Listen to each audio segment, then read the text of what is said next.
Hi, this is a review for Writer's Café. Writer's Café is basically a toolbox of fiction writers. It's available for Windows, Mac and Linux. The only real difference between the platforms, even though I'm using the Mac version, is that Windows one seems to have an actual integrated web browser, whereas in the Mac version, the icon here for web simply brings up the default web browser such as Safari or Firefox. So, when you start up, you basically have this, which is kind of a mimic of a operating system desktop, such as Windows. You even have a start button down here, which brings up most of the ordinary features that you'd use the most, including full screen. Let's just full screen it. Okay, so as you can see, it looks like a desktop. You even have a clock and date here that you can move around and position where you want. Your icons here, such as tips, can also be moved.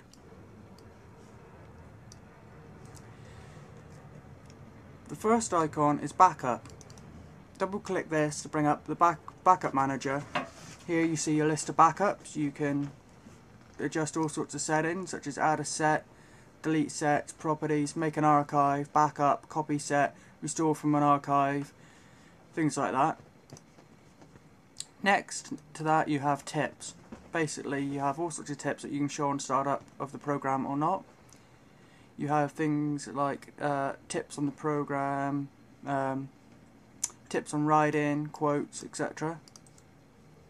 Next you have cookies. Cookies are basically little inspirational sort of quotes from authors, things like that, such as this one here. Next you have web. I'm not going to bother clicking on this as I'm using the Mac version, so pretty much all it does is launch Safari. However, on Windows this will bring up its own little web browser. Dictionary goes to a dictionary website, and journal allows you to basically jot down your progress, details like that about what you've done, what you need to do. It's basically just to keep track. Names is very handy. Name generator. You select male or female. So let's select male and go to generate. There, I've now got a first name and a surname for a male character. Same applies to female. You can copy it easily to clipboard. You can then add generate characters to a list of candidate names. Clear list, remove from list, and also you can bring up a list of loads and loads of names by clicking these buttons here. It's a very handy feature. And then you have writing prompt. Basically gives you inspiration for various things, especially if you've got a bit of writer's block at the moment, such as you can go to character sketch, click new prompt. You got a little prompt with a character name, so write about the following character. You can do simple topic, new prompt, things I hate, or new prompt, an old photograph. So it just gives you little random things to help give you an idea of what to write about, you add to your story. You then have things like goal. You got your character and the goal. Cleopatra, goal to improve your to prove their parents wrong, or you can just go to random and it gives random different types. Next you have notebook. Basically this is just a notepad to jot down ideas, things like that, things you want to remember to keep track of. Then you have Openoffice Writer.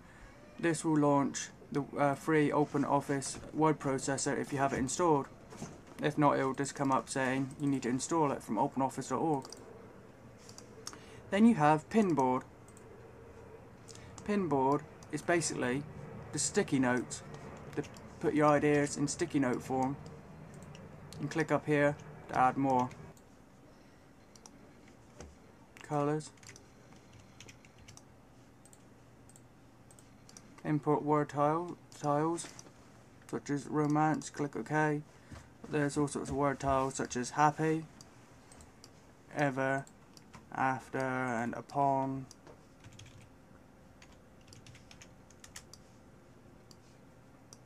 quite handy.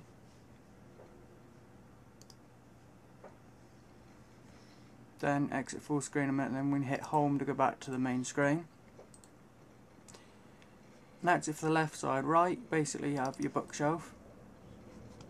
Here you've got the Writer's Café guide, but also you have fiction, the facts, which is basically what you can access here, which brings up a PDF of a book about writing fiction written by Harriet Smart, a guide to making and shaping your fiction, which has basically got things like how to write characterization, the genre, point of view, settings, conflict, all sorts of stuff to help you get ideas and stuff about how to write your book or how to get published.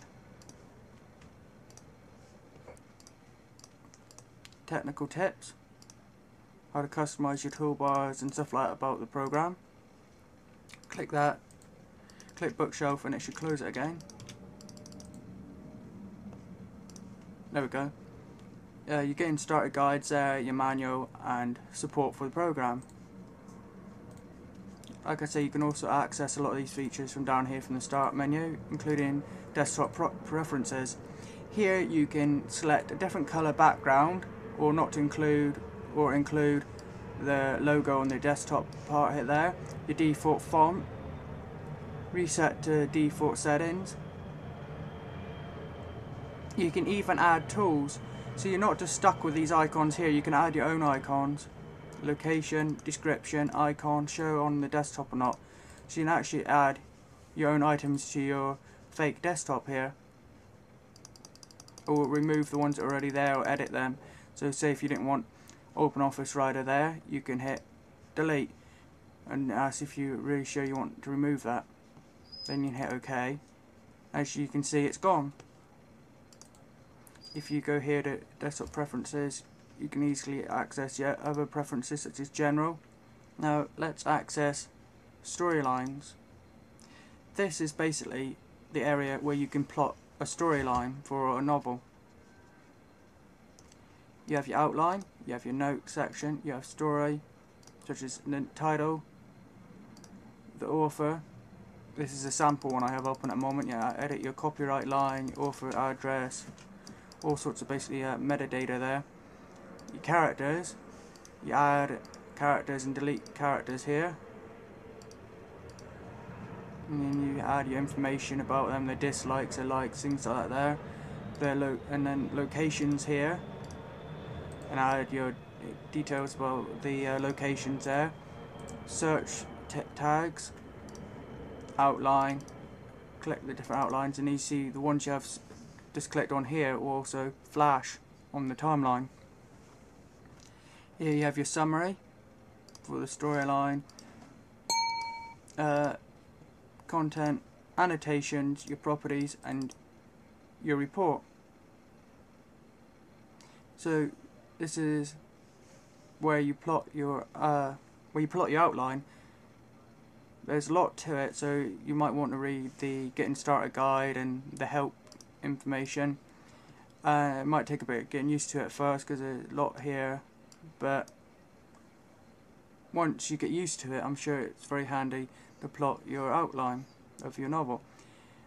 Up here, of course, you have print and preview, and your standard things such as new, open, save, undo, redo, copy, cut, paste, things like that up here. Here's your organiser to the left with your favourites, your favourite files, your explorer, the browse folders to find files, workspaces, and you can go back. And so you pretty much you don't write your actual book or story in this program. This is mainly just for getting ideas and doing the outline for your story and getting inspiration and generating character names. To actually you basically starting this, do all your stuff sort of thing like outlining and creating characters and getting all your details here. Probably print it off and then go to a word processor or word processor aimed at fiction writers such as Scrivener, which I've also reviewed, to actually write your novel. But this is a really good getting started point, especially for beginners, and I definitely recommend it. So you can get it from the website, which I will include a link in the description and on the video as a caption. I definitely recommend you at least go to their website and download a demo to check out the demo to see if it's your sort of thing. So this has been a review for videotechreviews.com. Please like, comment and subscribe.